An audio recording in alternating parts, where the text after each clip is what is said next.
Welcome to the Got Questions podcast. This is part two in our series on abortion. And so if you have not listened to part one, where we go really in depth on what does the Bible say about abortion. Very important for what stuff we're going to talk about today, but this episode is going to be a little more focused on the politics, what's going on in society, and even a little bit of legal issues. But for this episode, we're going to be discussing Roe versus Wade.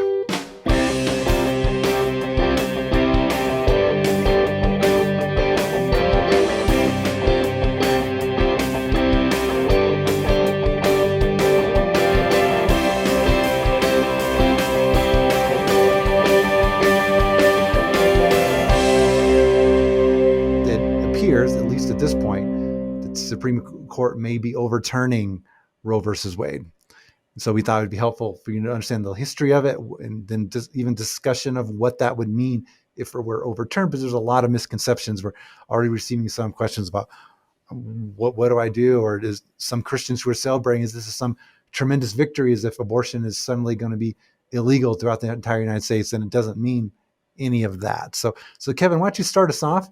Give us a little bit of the history of what is Roe versus Wade. Yeah, there's a lot of history behind it. This is going to be a very, very condensed version of how we got to where we are now. Probably we'd have to go back at least to the 1950s, where a legal group put forward a draft law, kind of a model law of how states could provide the freedom to choose an abortion. And then in the 1960s, several states started drafting and passing laws that were based on that model.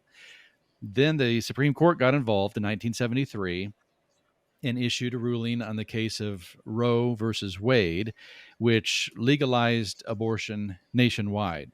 The court had earlier found a right to privacy in the Constitution, and in the Roe v. Wade decision, they said that that right was broad enough to encompass the right to abortion. And in this particular ruling, the justices divided the pregnancy into trimesters. So in the first trimester, no state could forbid or regulate abortion in any way. In the second trimester, the state could enact some regulation on a very narrow scope. But then in the third trimester, after viability, the state could, on paper, prescribe abortion, provided that it makes exceptions, though, for the life and health of the woman seeking the abortion. And it's that word health that really became key and still is in the abortion debate. That same day that the SCOTUS passed Roe v. Wade, or handed down that ruling, they also handed down a ruling in a case called Doe versus Bolton, which defined the word health. The health was defined to mean all factors that affect the woman, including physical, emotional, psychological, familial, and the woman's age. So basically, a state could pass a law saying no abortions, but it had to have that health exception. And according to the court, that health could be just an emotional health. So the woman could just say, well, it would be an emotional burden for me to carry this pregnancy full term. Therefore, she could have an abortion, that the law had to allow for that. And so the way it worked out was that there were no restrictions allowed on abortion whatsoever, basically. 1992, then, a lot of stuff happened in between in those 19 years. But in 1992, another big case came before the Supreme Court in the case of Planned Parenthood versus Casey. In a 6-3 vote, the SCOTUS reaffirmed the core teaching, the core rulings of Roe v. Wade, but it discarded the trimester division and allowed states to regulate abortions as long as they did not impose an undue burden on women before fetal viability at 23 to 24 weeks. Now, since that ruling in 1992, that viability age has come much and much earlier. And that's one of the issues at stake now, too. Just an interesting side note here, in 1994, Norma McCorvey, who was the Roe of Roe v. Wade. She was interviewed on Nightline and went public with the news that she by 1994 had rejected abortion and had rejected the pro-abortion movement. She had left that. She was now right to life. She was Mm-hmm. in the right to life camp, and she was supporting unborn children. Uh, and then she also revealed that the pregnancy that was the center of attention back in 1973 was not the product of rape. Now, they had always said that it was, but Norma McCorvey said, well, actually, it was not the product of rape. So the whole case was built on a lie. They had been lying to people throughout all those years, and she set the record straight. Skipping ahead all the way to 2018, then Mississippi passes a law that bans abortions after 15 weeks, so that viability age is much lower today. And by the way, Arizona and Florida are both right now set to pass laws that are almost exactly like the one that was passed in Mississippi. They're all poised to do that. In 2021, then, the SCOTUS agrees to hear a challenge to the Mississippi law in this case that's before the court now of Dobbs versus Jackson's Women's Health.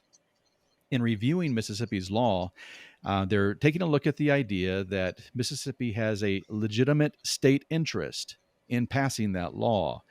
And so that this is part of the argument that Mississippi, as a state, is saying we have the responsibility to our citizens to show respect for prenatal life, to mitigate fetal pain, and to eliminate barbaric procedures, and some other things are listed as well.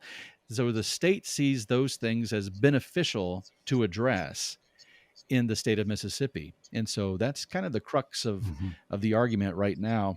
And that brings us to today, where the Supreme Court seems poised to uphold Mississippi's law, and that would, in effect, overturn Roe v. Wade and the Casey decision as well.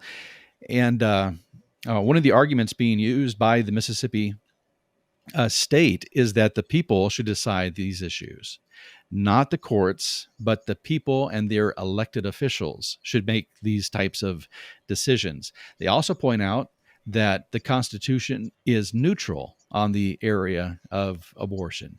In fact, you can't even find a right to privacy delineated in the Constitution, much less a right to abortion. So the Constitution is technically neutral on this. So let the legislatures decide is one of the arguments being used before the Supreme Court. And so that's a very brief overview of how we got to where we are today.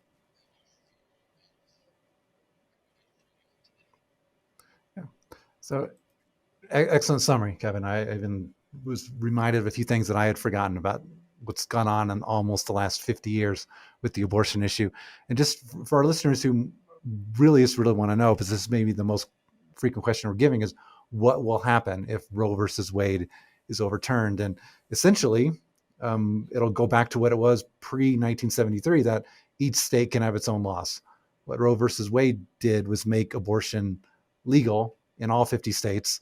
Before that, it was legal in some states, illegal in different states, and each state had different laws. So what will happen is it'll go back to each state now can decide for itself whether it wants abortion at all, whether it wants abortion with no restrictions, or wants abortion with some restrictions. And I was just looking at a map the other day of some of the different changes, and there's a lot of different rules, different laws that are going to that would go into effect. Some states have laws that if Roe versus Wade is ever overturned, these laws go into effect, and vice versa. It's honestly, it's going to be to a certain extent a mess, but no. So abortion is not going to become illegal throughout the United States, and nor is it going to be free for all. It's going to go back to individual states, which is a principle of federalism that the United States was built on, that certain things should be decided by the states versus the federal government. And whether you think this is a good example of federalism or not, that's ultimately is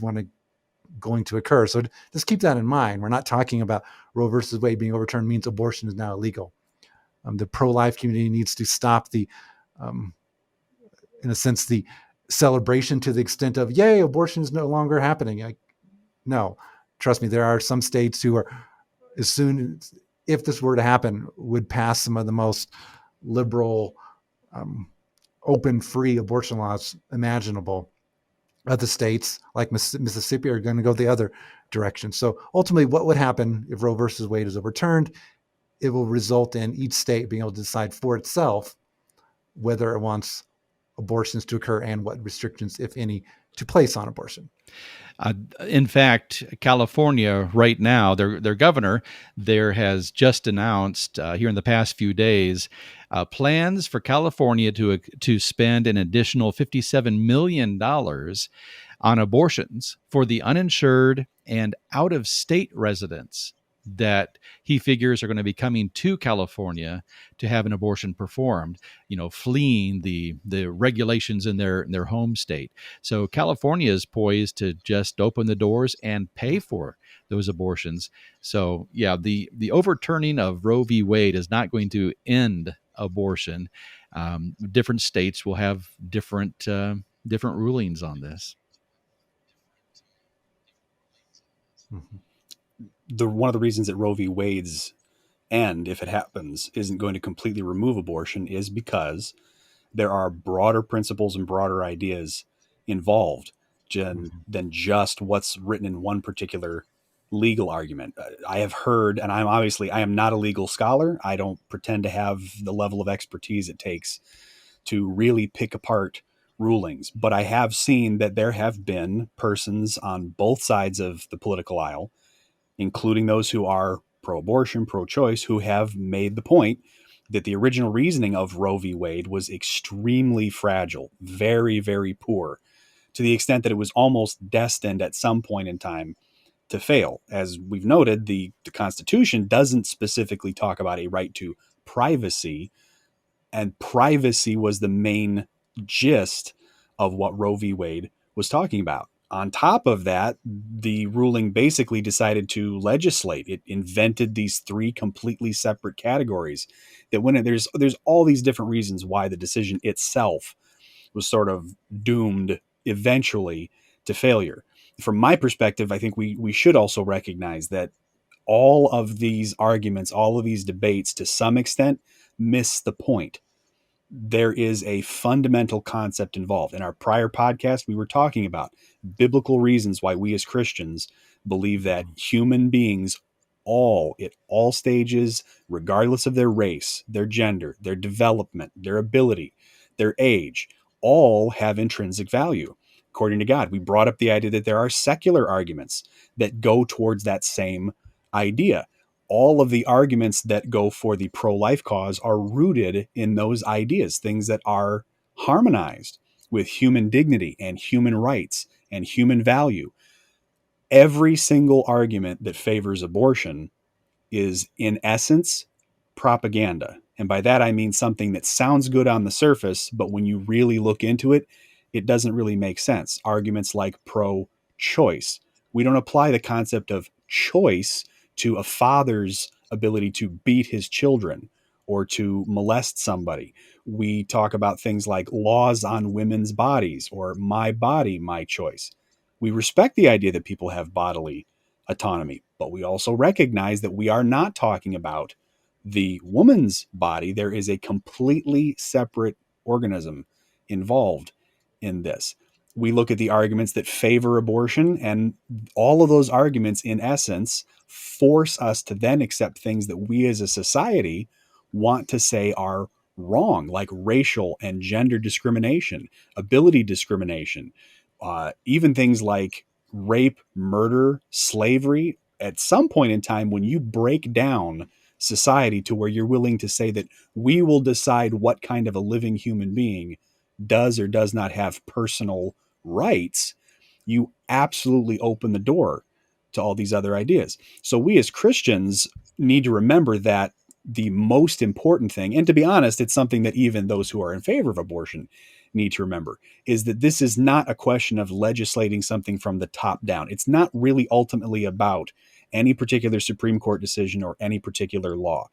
It's about these basic ideas. What do we define a human being as? And what are we going to do with that. The upside of something like Roe versus Wade coming down is that there is a broader legal protection for people to recognize biological and moral and spiritual logic and truth that leads to the pro-life position. The downside is some of the controversy, some of the argument, the debate that's going to come up that's going to sort of spiral into these other ideas. But we as Christians need to focus people on the idea that the law in and of itself is not really the issue. We as Christians would rather be in a situation where the law is permissive and the thing it permits just doesn't happen because people truly understand how heinous it is. That would be a better circumstance than to have a culture that is confused and tries to prohibit something that people decide they're just going to go ahead and do anyway. Yeah. So Jeff, I'd like you to touch a little bit more on the gender selection aspect of it, the race selection, and the fact that throughout the history of abortion in the United States, minority babies, I know there's a better way to describe what I'm saying, have been aborted at a far higher rate than the rest of the population. And I think that plays into this because it goes to the very nature of what it means to be a human being and the inherent intrinsic value thereof. It's a good example of how the pro-abortion position ultimately, it's propaganda, it's self-defeating, it does not retain a sense of logic. Let's just say, for example, we were to suggest that we can genetically determine specific things about a baby's race. We know that we can determine things about the baby's gender. Let's say that we were to discover that we can genetically determine if a child's predisposed to things like homosexuality or a transgender perspective or something else like that. What then do you say to a woman who says, I went and got the genetic tests back and I have decided that since the child's going to appear to be African, I'm going to have an abortion. The child appears to be inclined to be gay, so I'm going to have an abortion. The child's female, I don't want a girl, I'm going to have an abortion. People will tend to naturally recoil when you bring up the idea of having an abortion because you don't want a black or gay or female baby. But that recoiling in and of itself demonstrates that we're investing human rights in the unborn. There is no argument a person can really make. If the unborn's not human, if it's not a person, if it doesn't have rights, we don't have any cause to complain or to claim that that's unethical or that that's wrong or that people couldn't do that. Now you're talking about moving some of these things that we rightly recognize as unfair discrimination down to the level of existence, let alone what people are able to do or not able to do once they're born. The other thing that it strikes to is this question of how do we actually define people? How do we get down to this level of what people are or not? If we're going to make arguments that support abortion, because the most important thing in our argumentation is to get to the point of abortion, we have to set up our arguments in ways that then enable those same kinds of discrimination after birth. One of the most common ones that we'll hear sometimes from people who are well-meaning is they'll talk about exceptions for abortion restrictions for things like rape and incest.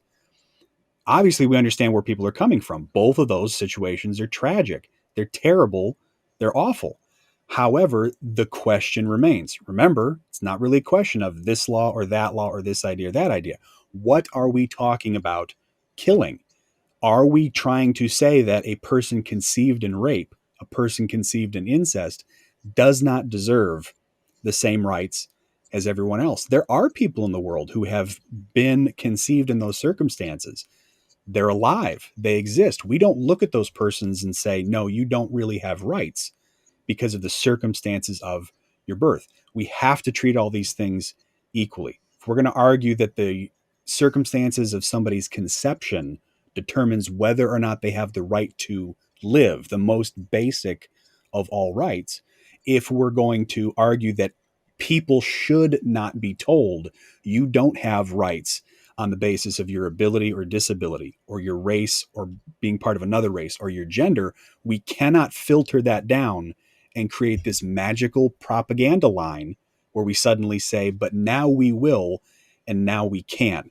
That's where the really just sort of explode. If we're going to be consistent, if we're going to be fair, you cannot come up with a logical, rational reason to have all of these human rights and civil rights that we want and support concepts like abortion. Psalm 139, where David says, speaking to God, you created my inmost being. You knit me together in my mother's womb. Your eyes saw my unformed body. All the days ordained for me were written in your book before one of them came to be. So David here in this passage, in this prayer and this prayer of praise to God, he says that God is present in the womb, and God was there from the very first moments of life, which seems to be at conception here. And he also says that God has had plans for his life from that very, very beginning moment. And he uses phrases like his unformed body, his inmost being, and this phrase of God knitting him together. So this is talking about construction on a very basic level, a cellular level that's taking place in the womb at the embryonic stage. God is involved in the whole process, and it's one of the reasons why we are pro-life. We love life, and we see God's handiwork in it, and we want to do all we can to promote the rights of that child, that God-given gift in that womb. Amen. We definitely have to remember that there are so many layers to what's going on here, that again, as we've defined things, when we talk about these issues, we want to be clear. When we say abortion, we're talking about the deliberate effort to kill, to end a life, not attempts to save at least one, maybe two of the persons involved. So we don't want people to be confused and think that concepts like miscarriage or ectopic pregnancies and things like that are tied into this. There may be states that have laws coming up, if Roe v. Wade goes down, that are going to complicate those issues. And some of those laws may be unnecessarily complicated. They may do the wrong thing, but those don't really have anything to do with the basic idea. The basic idea is, what is a human being, and how do we as a society choose to respect or not respect life? Same thing with the propaganda statements, choice, bodies, forced this or forced that. All those things ultimately just come down to that question of, what does our law say about the rights that people have? What does it say about what life is and what it's supposed to represent and what it's not supposed to represent? And to some extent, we as believers should not be overly concerned about the law in and of itself. It's good to celebrate when laws reflect godly principles. It's good to reflect when laws give us the freedom to act as we should. But the ultimate test of something is not whether or not it's legal, it's whether or not it's godly. So our emphasis as believers should be to say and teach and preach and believe the same thing about the value of life, regardless of what any particular law says and regardless of what any particular politician says. Yeah. So again, this is part 2 of our ongoing conversation on the issue of abortion, brought mainly to the forefront. Obviously, this is a question we've received hundreds, if not thousands of times in our 20-year history, questions related to abortion. But the possibility of Roe versus Wade being overturned has really brought this back to the forefront of people's minds. Like, okay, what should a Christian's view be on this? Again, we're not legal scholars. Yes, I think, as a not legal scholar, that Roe versus Wade should be overturned, not just from, I disagree with it because it allows abortion, but because it's just so poorly argued, such a fragile foundation. It doesn't actually work. It's not constitutional, so forth. But what's going to happen if Roe versus Wade overturned is going to be, each state now has its own ability to decide for itself whether it wants. And I don't know ultimately whether that's a better situation or not, although I'd be happy to live in a state where it was not. But currently here in Colorado, there are absolutely no restrictions on abortion, and that does not appear to be something that's going to change anytime soon. So Is Roe versus Wade being overturned the end all be all? No, it's not. I mean, I suppose a decision, whether from Congress, would be the appropriate way for to go to make abortion illegal, except for in the extremely, extremely, extremely rare instances where it's the only way to save the woman's life. That would be what my conviction is. I don't necessarily say that has to be every Christian's conviction, but we are pro-life. We are anti-abortion because we believe that's what Scripture teaches. We believe that every human being from the moment of conception is created in the image of God, and that informs everything else in our viewpoint on abortion. So I hope this conversation is a little different than any other podcast we've done, and that we're primarily talking about legal and cultural issues rather than specifically biblical ones. But we'd invite you to please listen to episode 1, where we go into a little bit more on why we believe the way we do, specifically from the Bible, on the issue of abortion. And also, there's going to be an episode 3 and possibly episode 4. And in those episodes, the 3 different women who work at Got Questions are going to be leading those discussions, just discussing some of these same issues, but also some different ones. And part of me feels silly about it. I don't really think that as a man, I'm not allowed to speak on these issues. No, I'm allowed to speak a conviction that's based on what the Bible teaches. I know Jeff and Kevin feel the same, but also we are biologically, physiologically incapable of having an abortion. So there's never a decision we have to make for ourselves. So I thought having the women have Got Questions also having a discussion on this would be very helpful, because they have some unique perspectives and that maybe the 3 of us don't. So stay tuned, tune in for episode 3 of this series, where the women have Got Questions are going to be discussing some of these issues as well, because I am looking forward to listening to those episodes as well. So Jeff, Kevin, thank you for great conversation this morning. And again, tune in especially to the end of episode 1, where we discuss the forgiveness is available through Christ. We want to focus this message on grace, that if you have been involved in abortion in any way, forgiveness and salvation is available to you.